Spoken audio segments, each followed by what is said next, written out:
Hey guys, EDDBUD here, and it's part 3 of my review of 2020.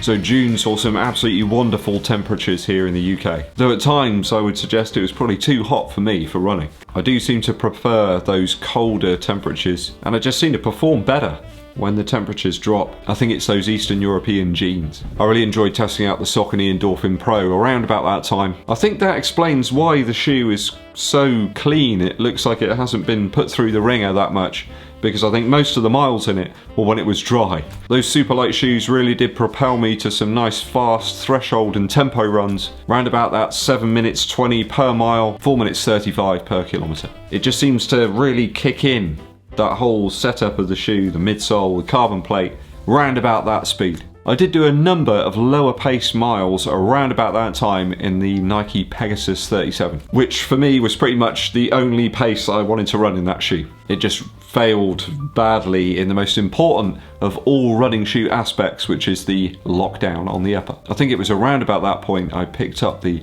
Adidas SL20. It's one of those shoes I picked up on a whim really. I heard a few things about it from a few other reviewers and some other runners, but I was really glad I did get it in the end. I knocked out a load of very fast 5Ks in that shoe around that time. I found it great for some faster, shorter distance runs. Just a tremendous shoe for the price, just so nimble. How can you go wrong? You know, you can only make improvements to that shoe, right? I can't stress enough to you guys the importance of running slowly for loads of your miles during a week. I do see often people going out at tempo and above speeds all the time. It's just a recipe for disaster. If you want to bring that mileage up, bring your aerobic base up, really get things firing, get yourself really strong, you run some slow miles in the week. I've been trying to do that 80-20 kind of thing most of the year, running 80% of my miles at maintainable paces. So lowering the pace down and the heart rate too. I mean, my easy heart rate pace, I think it tops out at about 127 beats per minute. It just felt like my body was recovering quicker, the muscles didn't ache anywhere near as much, and I could build the base mileage up higher and higher, up to that 50 miles, which seems to be the perfect point for me. I've seen my heart rate drop actually quite considerably in terms of that easy pace. Just over the course of the year it's come down by a few beats, which is really great. The Nova Blast was actually a really great shoe to aid in that process with its spongy-like cushion. A little bit like the trifle that Mrs. EDDBUD and I consumed on Christmas Day. In June, the bright upper of the Asics Metaracer appeared on my doorstep. A very lightweight shoe, that one, with exceptional grip from that very unique outsole. The midsole and part plate setup was a really exciting and fun shoe to run in, but that slightly firmer response meant that it was very much in the half marathon box for me. Not sure I'd want to take it on a full marathon. I just don't think I'm strong enough. Maybe soon. Maybe one day. I do remember a very wet run in the Asics Nova Blast around about June. In the UK we can get some quite variable weather, and one day it was absolutely bucketing it down. I got back in from that run and took the shoe off and weighed it just to see how heavy it had got. I think it had taken on about 70 grams of moisture, which is quite insane really. I think it was really the heel area of the shoe had just soaked up all the moisture, a bit like a sponge. That's the second time that I've mentioned sponges in this video. The reason I mention this, it's really the complete opposite to the Metaracer. They sit on two sides of the road really. I was really excited to be able to get the Reebok Run Fast Pro and give it a try. This is a shoe that I'd always seen online and wondered just what it was like to run in it. And when it was first delivered to the door, I thought they'd actually sent me an empty box because it's just so light. You just can't really tell it's there. It feels like nothing at all. This one can help me get to about 6 minutes 50 per mile, which is about 4 minutes 15 per kilometre without too much difficulty. It's so light. I mean, it's not going to be for everybody. It's not an awful lot there, okay? That's all I'm trying to say. A sublime upper really, it's just barely there. Those that need a bit of stability though will be pining for some type of heel counter. There is nothing there, guys, look. 128 grams in my UK size 11, so you can begin to imagine how light it will be if you've got a smaller foot. Though I think the bonkers retail price of this one will put a lot of runners off. You know, at £200 retail, it's just insane. An Earth Credit eye-watering price. Come on Reebok, lower that price to bring the sales up. So towards the end of June, I really started ramping the miles up. I introduced some 15-mile long runs into my weekly mileage, so towards 2-hour easier paced efforts, those proved really valuable to test out shoes on the long run. It really does enable you to test out the capabilities of many a midsole. I've got to say, the first one I did was with the Pegasus 37 and it really didn't work out too well. Just not a shoe really designed for that purpose. In my opinion, I just had to keep things at around about 8 minutes per mile with that shoe, about 5 minutes per kilometre. Not a shoe for versatility at all. I did reach 100 miles at that point in the Hyperion Tempo from Brooks, a shoe that I think's perhaps passed a lot of people by. I can safely say it was great for my higher paced training over 2020. Top notch in drier conditions. I didn't use it quite so much in the wet conditions. I wasn't sure the outsole was really up for it, but it provided a really firm platform for some harder training, just building up the strength at higher speeds.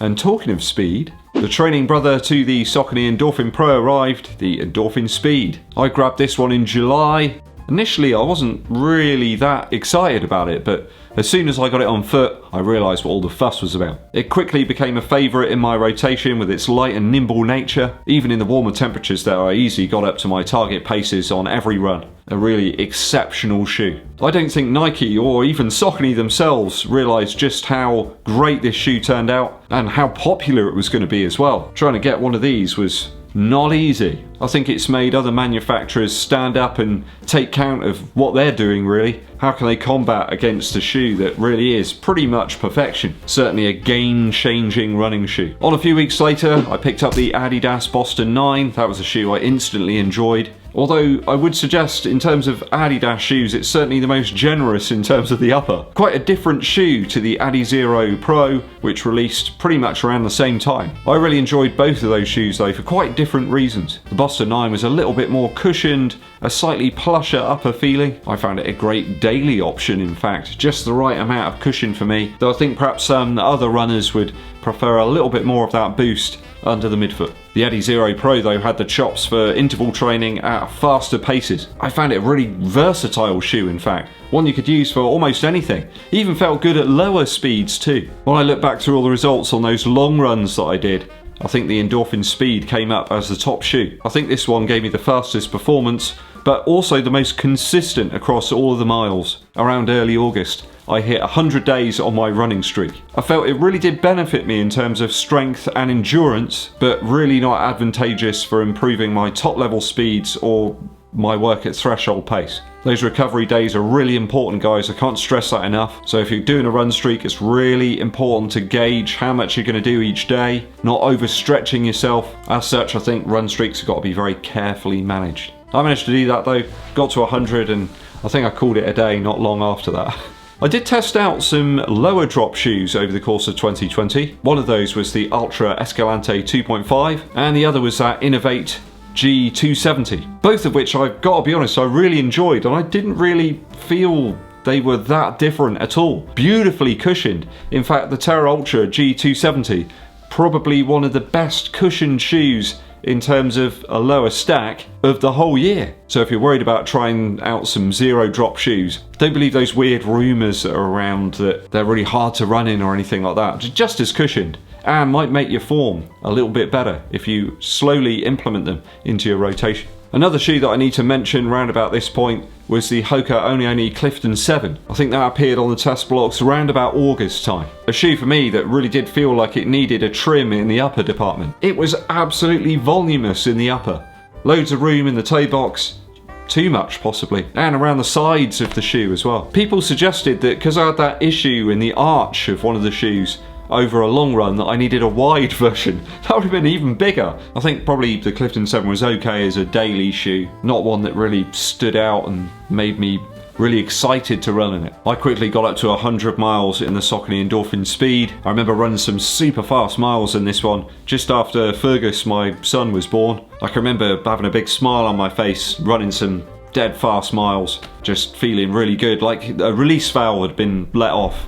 If any of you out there have had a child, you know what that feels like a little bit. Just before they're born, you're a bit anxious and things, but that's what it felt like, and I'll always remember that shoe for that reason. I think perhaps the Speed lost a little bit of pop towards the end, and a couple of times I did get it very, very wet, and I had a strange squeaking sound from one of the shoes. It only seemed to show its face though when it was wet, so we'll let it off.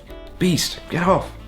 So that takes us through to the end of August. There's one last part coming very soon, which takes us through between September and December. Be sure to stay safe and warm out there, guys.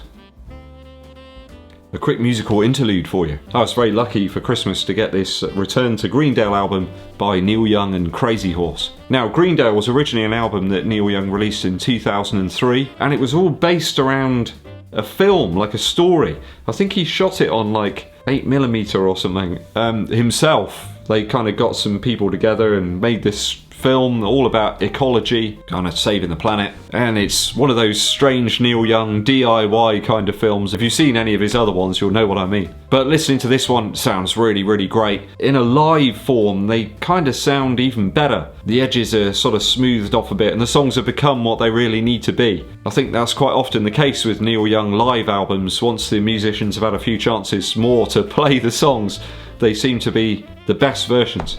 I think in a live setting as well, the songs sound like they're in the right place almost. I quite like the fact that I can listen to the tracks in high res via Neil Young's archive website as well. I think Bandit's always my favourite track from the Greendale album. Just a really beautiful song. One of those classic Neil Young choruses where he just lifts everything up a little bit. So do check this one out if you get the chance. Return to Greendale by Neil Young and Crazy Horse. Okay, I better get all these shoes off of the Christmas tree again before Mrs. EDDBUD comes back downstairs. Thanks for tuning in, guys, I very much appreciate it. If you haven't done so already, please make sure you hit that subscribe button and click the bell below for notifications of when I launch those new videos. And it really does help the channel out too if you give this video a thumbs up, like, and share it with your running buddies. My name's EDDBUD, and I'll be seeing you.